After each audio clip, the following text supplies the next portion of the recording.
Here's a hot take for you all. Social media has ruined MBTI. Now, I'm sure you all have heard of 16 personalities in your internet browsing endeavors. Following the pandemic, we have seen an increase in self-reflection during times of self-isolation. And this trend has followed through and spread throughout the digital world. Through social media platforms such as Instagram, TikTok, and especially YouTube, and Twitter, etc., we have seen the rise of MBTI. First, we're going to talk about some background information, and then we're going to get into the argument of why social media ruined MBTI.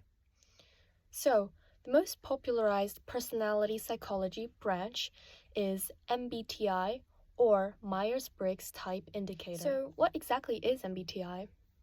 MBTI is a rudimentary method of assessing people's personal preferences and reactionary tendencies in relation to the external world.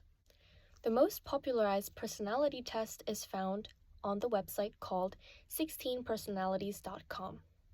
Now, this website claims itself to be based off of MBTI. However, upon closer inspection, the 16personalities.com website actually more closely resembles the big 5 Jungian archetypes rather than MBTI itself.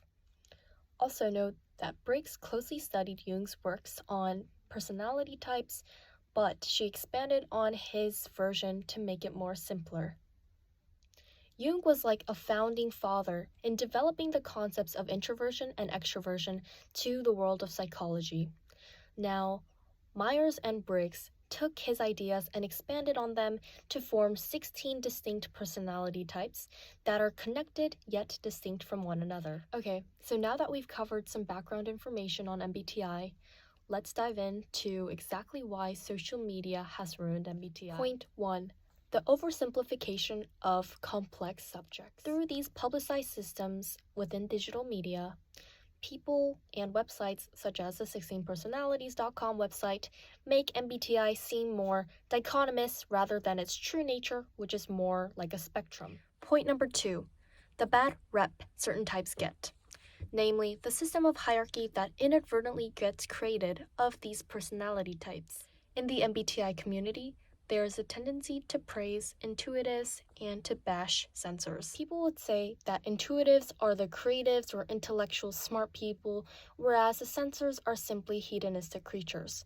Now, this is simply not true and more just an overgeneralization of these types, but the social media has endorsed this kind of depiction. Point number 3. The ambiguity brought about by personality tests, which is a way of publicizing MBTI by social media. Subpoint A. Again, using 16personalities.com as an example, this test uses cookie-cutter-like questions to assess personality on a basis of very surface-level questions. Subpoint B. Even if the test asks you about a question that you're not really sure about or that it's unclear, you are still forced to give an answer. Subpoint C. Humans have fluctuating moods. If you took the test when you were more angry, then you're bound to answer more negatively than if you took the test when you were happy. And all of this contributes to the result of what you get on your personality test. Point number 4.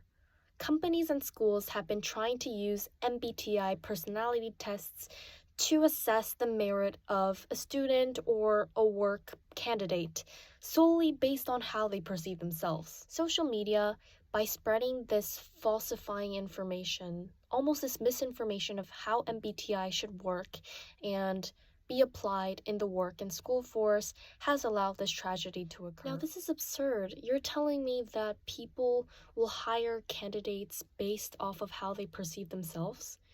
And that social media has allowed for this sort of thing? Now, it may be true that social media and digital media have made Jungian typology, personality psychology, and MBTI more accessible to various types of people. However, we know now for sure that social media has the tendency to simplify and amplify things. So, with this abundance of information that becomes readily available, there comes some caveats as well.